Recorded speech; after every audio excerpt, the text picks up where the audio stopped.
kami yang berjudul e-payment. Sebelumnya perkenalkan, nama saya Sofi Zaliha. Saya Syafian Istifani. Saya Muhammad Gabriel Bukhari. Saya Masih Intriani. Nama saya Soheti.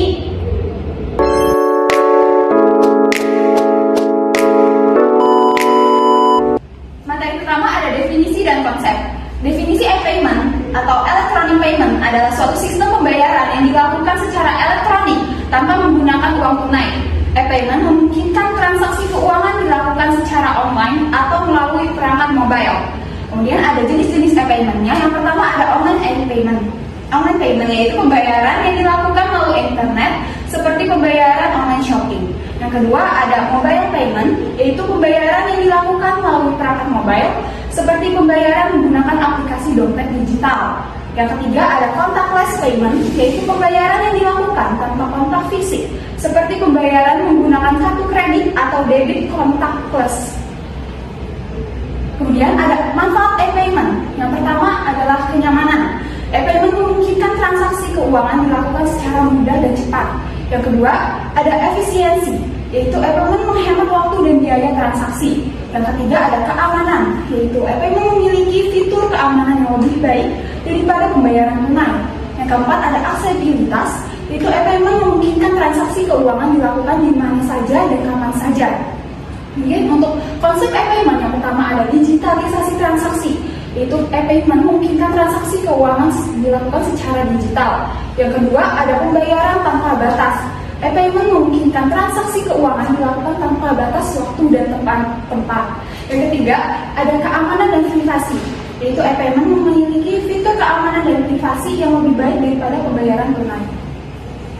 Selanjutnya ada teknologi e-payment. Yang pertama ada Near Field Communication atau NFC, adalah teknologi komunikasi nirkabel yang memungkinkan perangkat untuk berkomunikasi dengan perangkat lain dalam jarak yang sangat dekat, biasanya beberapa sentimeter. Dalam konteks e-payment, NFC digunakan untuk melakukan transaksi pembayaran dengan cara mendekatkan perangkat seperti smartphone atau kartu pembayaran ke terminal pembayaran. Yang kedua ada Quick Response Code atau QR Code, yaitu adalah kode matriks 2 dimensi yang dapat menyimpan informasi termasuk informasi pembayaran. Dalam konteks e-payment, QR Code ini digunakan untuk melakukan transaksi pembayaran dengan cara memilih kode QR yang ditampilkan oleh merchant atau pengguna lain. Yang ketiga, tokenisasi. Tokenisasi adalah proses penggantian informasi sensitif seperti nomor kartu kredit dengan token yang unik dan tidak memiliki nilai intrinsik. Dalam konteks e-payment, tokenisasi digunakan untuk meningkatkan keamanan transaksi pembayaran dengan cara menggantikan informasi sensitif dengan token yang tidak dapat digunakan oleh pihak lain. Yang keempat, biometric fingerprint face recognition. Biometrik adalah teknologi yang menggunakan karakteristik unik individu seperti sidik jari atau wajah untuk mengidentifikasi dan mengautentikasi identitas pengguna. Dalam konteks e-payment, biometrik digunakan untuk meningkatkan keamanan transaksi pembayaran dengan cara memastikan bahwa hanya pengguna yang berwenang yang dapat melakukan transaksi. Selanjutnya yaitu metode pembayaran. Metode pembayaran ini telah mengalami transformasi besar dalam sistem pembayaran, beralih dari transaksi tunai ke metode digital yang lebih efisien dan praktis. Seperti yang pertama, kartu kredit dan debit. Kartu kredit merupakan metode pembayaran yang memungkinkan pengguna untuk melakukan pembelian barang dan jasa dengan menunda pembayarannya hingga tanggal jatuh tempo yang tertera pada tagihan bulanan, yang dimana hanya perlu membayar minimal sebagian dari tagihan tersebut. Namun, bunga akan dikenakan pada sisa saldo yang belum dibayar. Kartu kredit seringkali menawarkan program reward seperti poin atau cashback, namun pengguna perlu berhati-hati agar tidak terlilit utang. Sedangkan kartu debit, ia akan langsung mengurangi saldo rekening pengguna saat bertransaksi. Pengguna hanya dapat membelanjakan uang yang sudah ada di rekening tabungan atau gironya. Kartu debit umumnya lebih aman karena tidak melibatkan hutang. Transaksinya juga dapat diverifikasi melalui PIN atau biometrik. Selanjutnya yang kedua, dompet digital atau e-wallet. Dompet digital atau e-wallet ini merupakan aplikasi yang ada di ponsel dan yang memungkinkan untuk menyimpan uang elektronik dan melakukan berbagai transaksi. Nah, seperti pembayaran di toko online atau offline, transfer dana, dan pembayaran tagihan. Saldo e-wallet dapat diisi ulang melalui transfer bank atau metode lainnya. Keunggulan menggunakan dompet digital e-wallet ini yaitu kemudahan, kecepatan, dan seringkali menawarkan promo atau cashback. Contoh e-wallet di Indonesia adalah antara lain GoPay, OVO, Dana, dan ShopeePay. Yang ketiga, online banking dan mobile banking. Online banking memungkinkan pengguna mengakses rekening bank melalui situs web bank. Pengguna dapat melakukan berbagai transaksi termasuk transfer dana, pembayaran tagihan, dan pengecekan saldo. Sedangkan mobile banking menawarkan fungsi yang sama dengan online banking, namun melalui aplikasi di ponsel pintar yang memberikan fleksibilitas lebih tinggi karena pengguna dapat mengakses. Selanjutnya ada keamanan e-payment. Keamanan e-payment adalah aspek yang sangat penting dalam transaksi pembayaran elektronik. Berikut adalah penjelasan lebih lanjut tentang resiko keamanan e-payment, metode keamanan e-payment, dan tokenisasi. Yang pertama itu ada resiko keamanan e-payment. Yang pertama ada phishing. Phishing adalah jenis penipuan yang dilakukan dengan cara mengirimkan email atau pesan yang terlihat seperti dari lembaga keuangan atau merchant yang sah, tetapi sebenarnya adalah penipuan untuk mendapatkan informasi sensitif pengguna. Yang kedua ada hacking. Hacking adalah jenis serangan yang dilakukan dengan cara memanfaatkan kerentanan sistem keamanan untuk mendapatkan akses tidak sah ke informasi sensitif pengguna. Selanjutnya ada metode keamanan e-payment. Yang pertama, enskripsi. Enskripsi adalah proses mengubah informasi sensitif menjadi kode yang tidak dapat dibaca oleh pihak lain. Enskripsi digunakan untuk melindungi informasi sensitif pengguna selama transaksi pembayaran. Yang kedua ada autentikasi. Autentikasi adalah proses sertifikasi identitas pengguna untuk memastikan bahwa hanya pengguna yang berwenang yang dapat melakukan transaksi pembayaran. Selanjutnya ada tokenisasi dan keamanan data. Yang pertama ada tokenisasi. Tokenisasi adalah proses penggantian informasi sensitif dengan token yang unik dan tidak memiliki nilai intrinsik. Tokenisasi digunakan untuk meningkatkan keamanan transaksi pembayaran dengan cara menggantikan informasi sensitif dengan token yang tidak dapat digunakan oleh pihak lain. Yang kedua ada keamanan data. Keamanan data adalah aspek yang sangat penting dalam e-payment. Lembaga keuangan dan merchant harus memastikan bahwa informasi sensitif pengguna disimpan dan diproses dengan aman untuk mencegah akses tidak sah. Dengan menggunakan metode keamanan e-payment yang tepat seperti enskripsi, autentikasi, dan tokenisasi, resiko keamanan e-payment dapat diminimalkan dan pengguna dapat melakukan transaksi pembayaran dengan lebih aman. Baik, selanjutnya yaitu tentang aplikasi dan implementasi. Aplikasi yang merujuk pada perangkat lunak atau program yang dirancang untuk melakukan tugas tertentu bagi pengguna.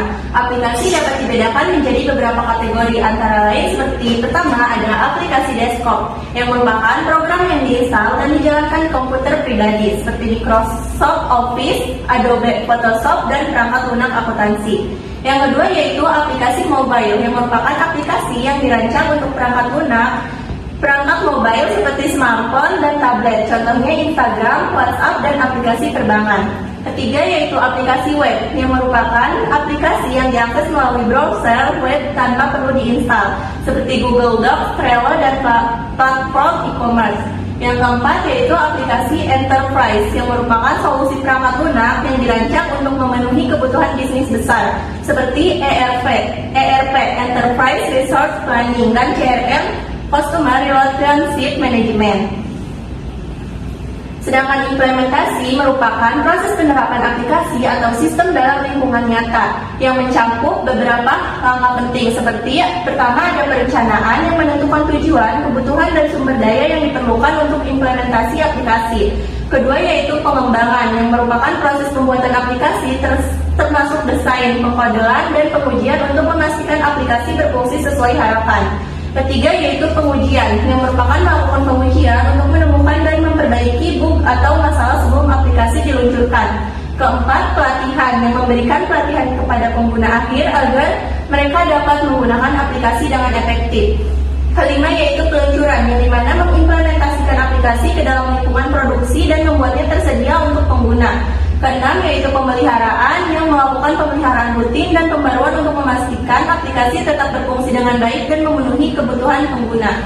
Selanjutnya yaitu tentang contoh aplikasi dan implementasi. Yang pertama ada aplikasi e-commerce yang merupakan implementasi platform e-commerce seperti Shopify atau WooCommerce untuk menjual produk secara online. Prosesnya meliputi perencanaan situs, pengembangan antarmuka pengguna, pengujian transaksi, dan pelatihan staff. Yang kedua yaitu aplikasi manajemen proyek yang merupakan menggunakan aplikasi seperti Asana atau Jira untuk mengelola proyek. Implementasi mencakup pengaturan proyek, pelatihan tim, dan integrasi dengan alat lain yang digunakan.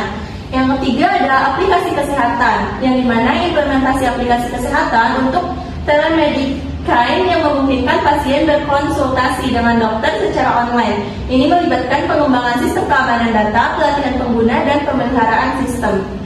Dampak dan manfaat. Dampak e-payment pada masyarakat dan ekonomi. 1. Meningkatkan efisiensi ekonomi e-payment dapat meningkatkan efisiensi ekonomi dengan mengurangi biaya transaksi dan meningkatkan kecepatan transaksi. 2. Meningkatkan produktivitas. E-payment meningkatkan produktivitas masyarakat dengan memungkinkan transaksi keuangan dilakukan secara cepat dan efisien. 3. Meningkatkan kemakmuran.